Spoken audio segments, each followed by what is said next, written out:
This was a story that came out, I think, in the 8th month of this year about National's list starts to reflect Luxon's wish for diversity. A woeful 13 women made it into the top 40 Nationals party list at the last election. Christopher Luxon has turned things around, giving women the majority ahead of October. There are 21 women and 19 men making up the same group in the party's 2023 list, announced by Luxon and the party president Sylvia Ward-Wellington on Saturday. While the majority is important for fixing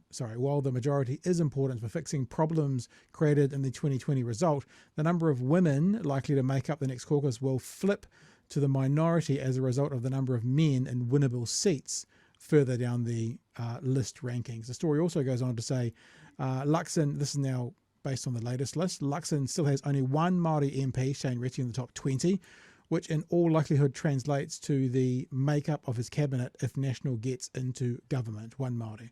And then, as I read out earlier, on Saturday, Luxon told reporters the list will represent more of New Zealand and ensure that there is both experience and new talent at the top of the lineup.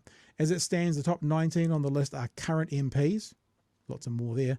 6 of them were ministers in the last National-led election, and the rest have political experience but not ministerial. Luxon and Wood emphasised the top 40 came from a wide range of communities across the country, with candidates of European, Māori, Indian, Cook Island, Samoan, Korean, Filipino, Tongan and Chinese backgrounds registered. Most of that representation won't end up anywhere near the executive if National is in government, but at least it will reflect in the caucus, which has not been the case for the past 3 years. So, Luxon had a desire, a wish for diversity.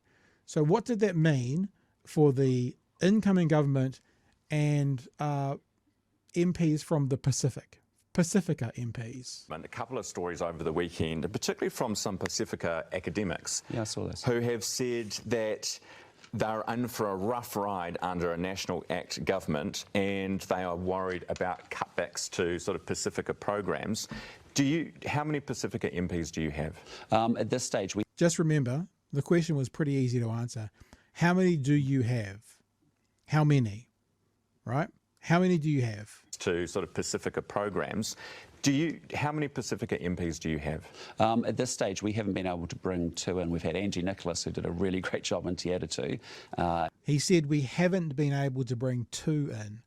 And you're thinking, well, does that mean what? They've got 4 now and they would have had 6? How many? And we've also had Agnes Lohene, who's highly ranked on our list ranking.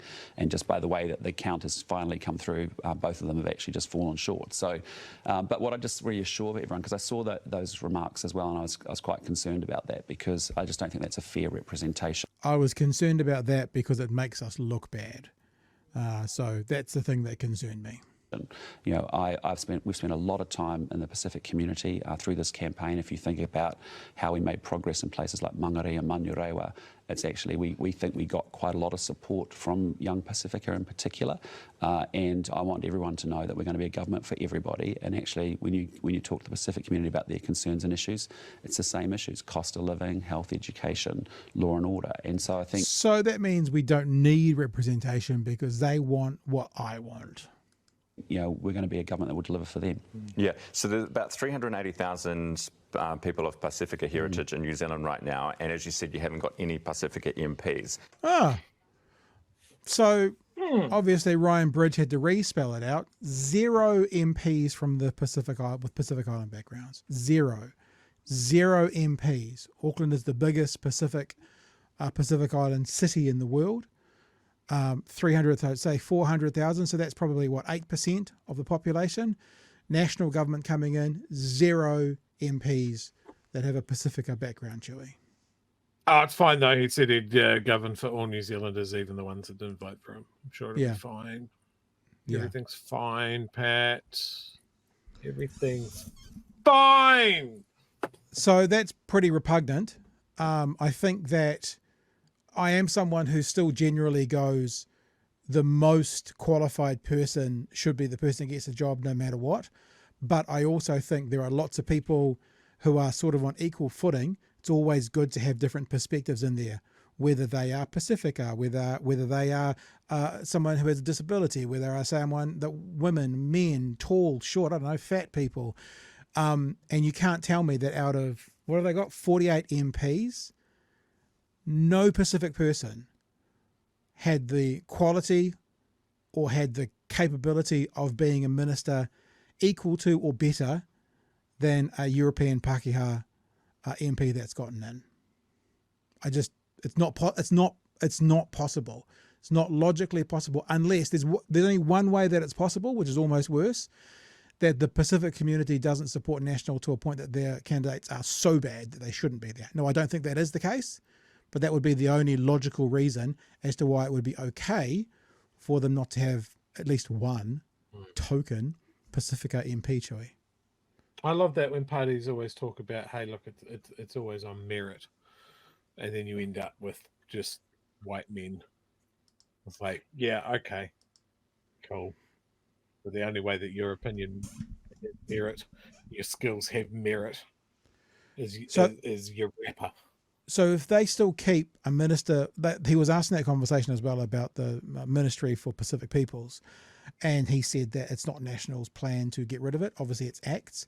So what that means is if they have a Ministry for Pacific Peoples, there is going to be someone with no experience of being a Pacific person who is going to be the minister for that and running that. It'd be the same as having, women's ministry run by a man. You know what I mean? It's like I just don't understand how this isn't a bigger story right now. Mm-hmm. I don't get it. And I mean, how long is it going to take for us to just say National duped the country?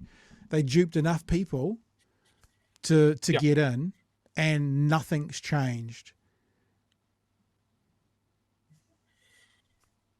Maybe they should just get rid of the Ministry for Women and the Ministry of Pacific Affairs and just bring in the Ministry of Chris's, Craig's, Dave's. Maybe they don't need a ministry because they're already so well represented. Yeah. I'm not about representation for representation's sake. It's not how I roll. But you can't tell me out of 48 people who are going to be National Party MPs, you can't tell me that there aren't really high quality, good people of Pacific origins that could easily be equal to or better than some of the people who are getting in.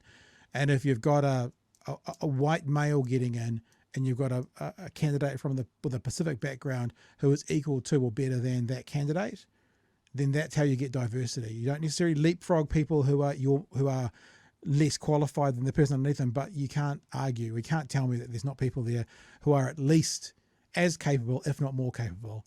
So it's revolting. It's just the worst of the worst. Honestly, it really is. It's so disgusting.